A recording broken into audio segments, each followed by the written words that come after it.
Tony George, DocSports.com. Happy Sunday, happy Labor Day weekend. We're going to talk about the Notre Dame Florida State game over at Docs. We do not have a premium play today in college football. I'll give you this. Well, I'm going to give you an opinion. This isn't something you make a major move on, in my opinion. That's why if I thought it was worth banking a bunch of money on, I would put it out as a premium pick. But we're going to talk about this game today. Real quickly, Doc Sports, free $60, link in the description below. We have a doubleheader in NASCAR, Darlington under the lights tonight, Southern 500, come out.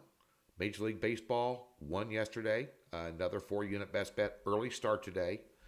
And PGA Tour, 4-unit best bet, season finale today. Going to be high drama. We got a great pick. You can make some money. DocSports.com. 2-2 yesterday in college football. We turned a small profit, plus 2 units, but small profit. Our top play of the day, which was a 4-unit pick. We spread around 2 and 3 and 4-unit, and then the 1 4-unit. We had Nevada in that one. Good football team. Keep your eye on them, boys. But there were some mixed results across the board and some crazy results and this, that, and the other. And that's to be expected week 1. We have a 3-unit play tomorrow in the Monday game. Those of you living under a rock may have heard or maybe not have heard that Lane Kiffin has COVID and is not coaching the game. That's fairly significant. And, obviously, when you put picks out on Thursday, it's going to be a problem all season long. These things are going to pop up in college and pro football out of nowhere. And there's nothing you can do about it. It's just the world we live in.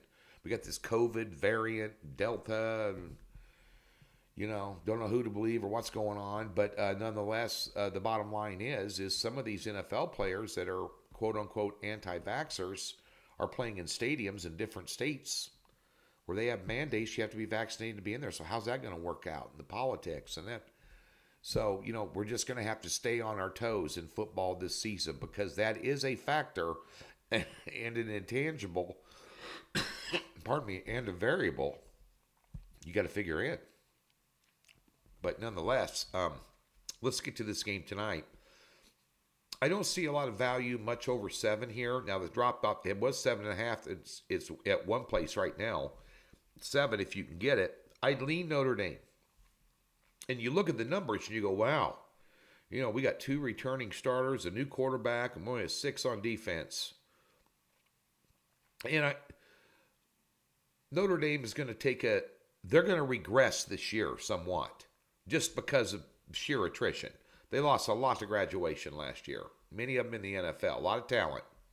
Ian Book's gone. They're bringing in that Jack Cohn from Wisconsin. Used to be a starter there at quarterback.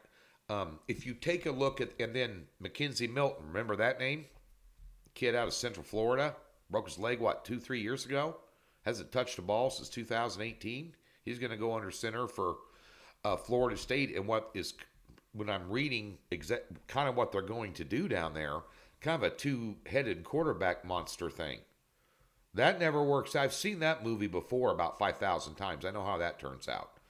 And I just think if you look at these two teams, and Notre Dame's going to pound the rock with Williams and Tyree. And they're going to be bigger up front on both sides of the ball, and they're going to be more physical.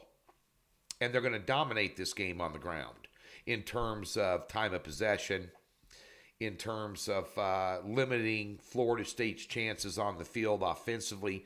And I think with that style of punishing football they're going to play today, because they're not going to put a lot on Cohn's shoulders. Play action, possession receiver type stuff, tight end flares, drag routes, nothing, they're not going to be going up and down the field, ripping bombs like, LSU and UCLA last night. So, at the end of the day here, I just think a physical game, wear down the second half.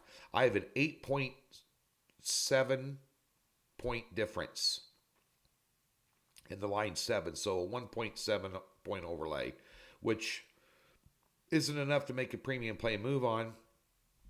I'd lean Notre Dame. Have a good Sunday.